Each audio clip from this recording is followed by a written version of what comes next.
C'est des cas représentatifs d'une détresse grandissante. J'aimerais bien que ce soit des cas minoritaires et quelques exceptions. Malheureusement, c'est pas le cas et ces témoignages le montrent. Mais au-delà de ça, des études le montrent. Quand on a les études de Santé publique France ou les études d'Ipsos publiées par Le Parisien il y a quelques jours, ils montrent tout simplement qu'il y a des troubles anxiogènes généralisés au sein des jeunes, qu'on a un jeune sur 3 qui a déjà pensé à se suicider ou à mettre fin à ses jours. C'est des chiffres du coup qui sont très parlants et que nous on a essayé d'illustrer à travers ces notes vocales qu'on a nous collectées. C'est très simple. J'ai posté une story sur Instagram en disant: je sais que vous êtes nombreux à vouloir témoigner de la situation et de ce que vous vivez aujourd'hui. Envoyez-nous une note vocale. Dites-nous concrètement comment vous vous ressentez et qu'est-ce que vous sentez aujourd'hui et ce que vous voulez exprimer.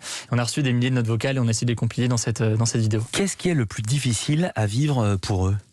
C'est une forme d'isolement, mais en fait qui a pour conséquence beaucoup de choses. Cet isolement, le fait de devoir suivre les cours à distance, le fait de ne pas pouvoir voir autant ses amis, ça entraîne une question de santé mentale qui est très importante et on l'entend beaucoup dans ces témoignages. Ça entraîne une question économique puisqu'on est isolé parce qu'on a parfois perdu son petit job qui nous permettait de payer notre loyer ou autre. Donc c'est une détresse aussi d'un point de vue économique.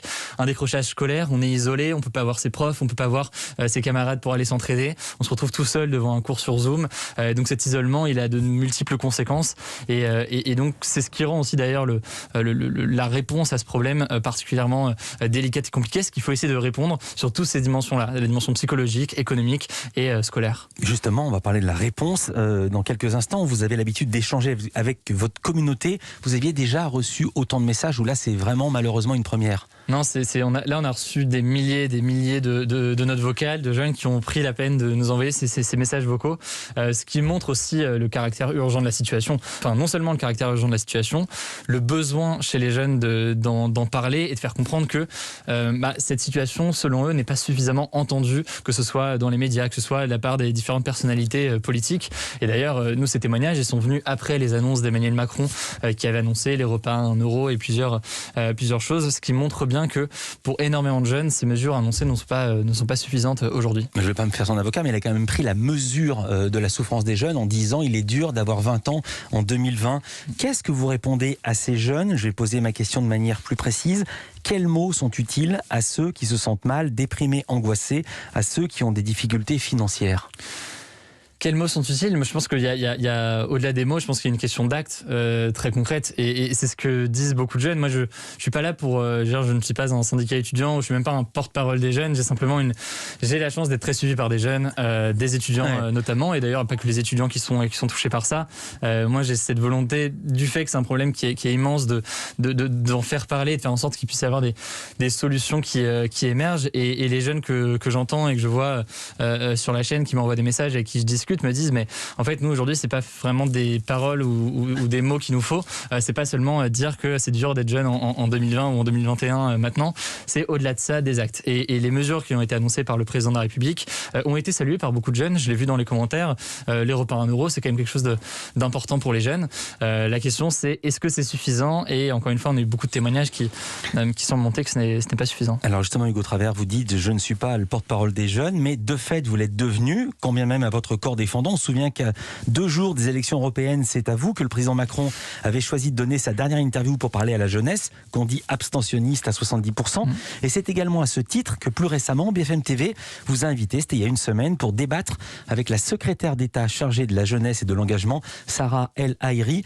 Est-ce que le gouvernement en fait assez pour les jeunes ? Eh bien, c'est la question que vous lui avez posée. Voici sa réponse. Quand on parle d'isolement, quand on parle de fait de se sentir seul et pas trouver sa place, c'est comment on accompagne chaque étudiant pour qu'ils puissent se mobiliser.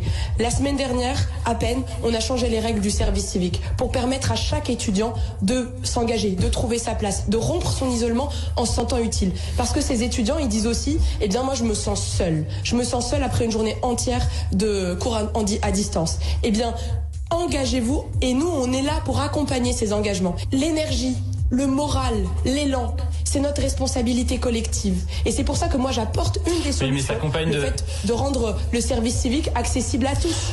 Parce que c'est ce moteur. Maintenant, il faut une mobilisation des assos également. Qu'est-ce que vous êtes dit en écoutant Sarah El Haïry? Vous la pensiez sincère? Vous le pensiez que justement ces mots allaient être suivis d'actes? C'est compliqué parce que ce passage-là, on entend un constat. Oui, les jeunes sont seuls. Bon, là-dessus, on est d'accord, les jeunes sont seuls.